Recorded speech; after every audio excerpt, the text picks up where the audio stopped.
Waktu Tuhan pasti yang terbaik, walau kadang tak mudah. Dalam nama Bapa dan Putra dan Roh Kudus. Amin. Shalom Aleihim. Berjumpa lagi dengan saya pada perenungan hari ini, tanggal 31 Januari 2021. Mengajar dan berkata-kata dengan kuasa. Bacaan liturgi hari ini diambil dari bacaan pertama kitab Ulangan bab 18 ayat 15 sampai 20. Bacaan kedua 1 Korintus 7 ayat 32 sampai dengan 35 dan Injil Markus 1 ayat 21 sampai dengan 28.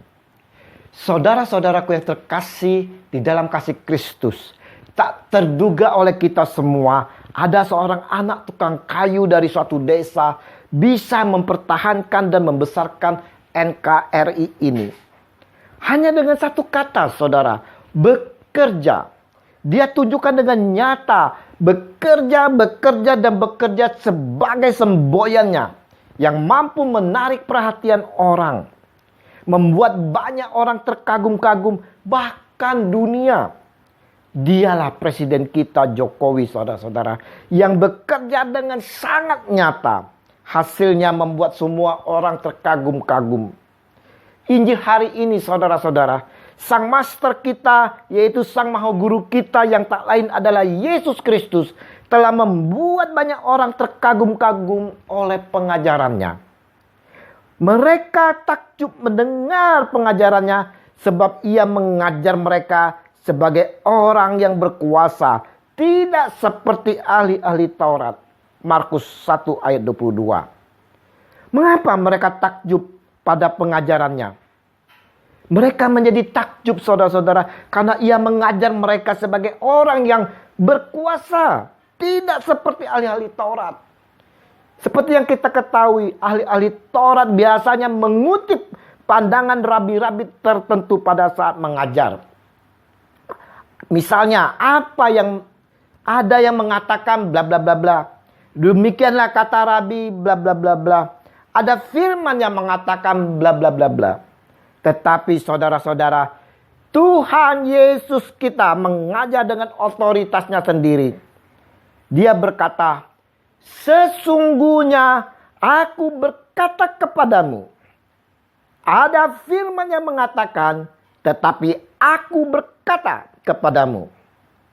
Tuhan Yesus mengajar dengan otoritasnya sendiri, saudara. Dan firman yang disampaikannya memiliki kuasa untuk mengubah hati dan kehidupan orang-orang lain. Mereka semakin takjub, saudara, pada saat menyaksikan bahwa roh jahat pun taat pada perkataannya. Pada waktu itu, di dalam rumah ibadat tersebut, ada seorang yang kerasukan roh jahat.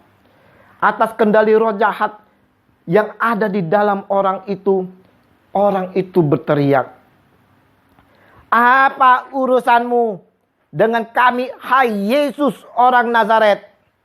Engkau datang untuk membinasakan kami? Aku tahu siapa engkau, yang kudus dari Allah."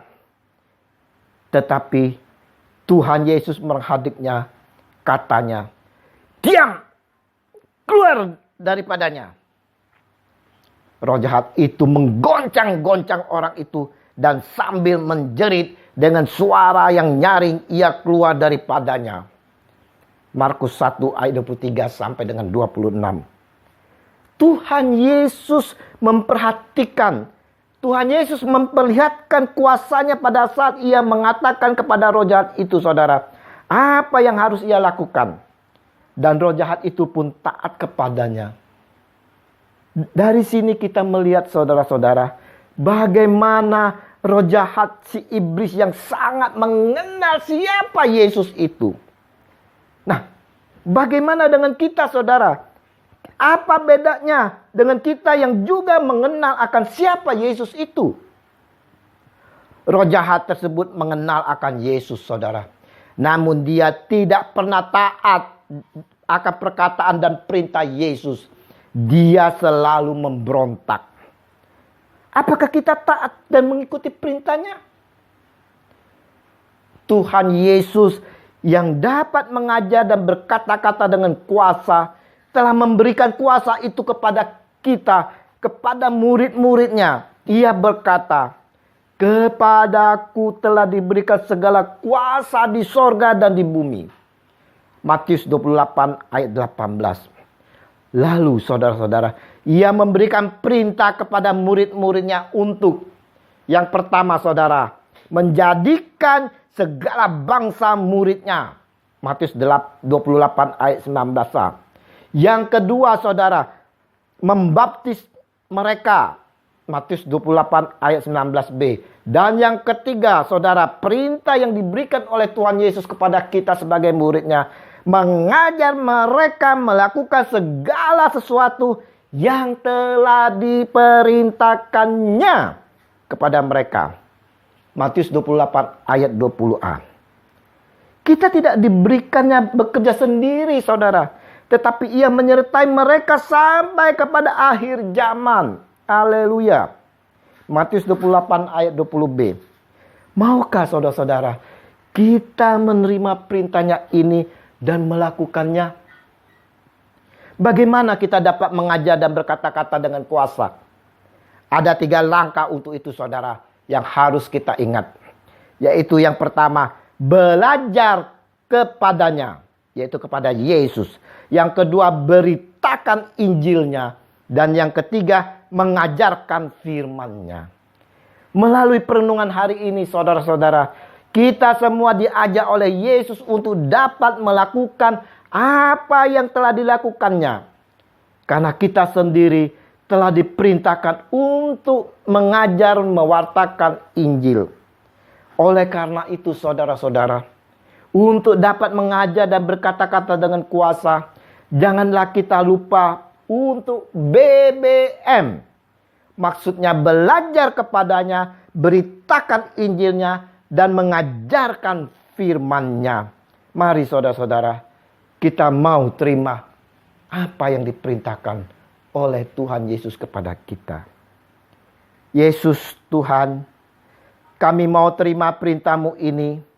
Bimbing dan pimpinlah kami dengan kuat kuasa Roh Kudus-Mu, agar kami dimampukan untuk melakukannya. Demi Kristus Tuhan kami, yang bersatu bersama Roh Kudus, kini dan sepanjang abad. Amin. Dalam nama Bapa dan Putra dan Roh Kudus. Amin. Selamat berhari Minggu. Mari kita persiapkan hati bersama keluarga untuk menyambut Yesus Kristus di dalam perjamuan Ekaristi. Dan saudara-saudara, terimalah perutusan karena kita diutus. Halo, shalom.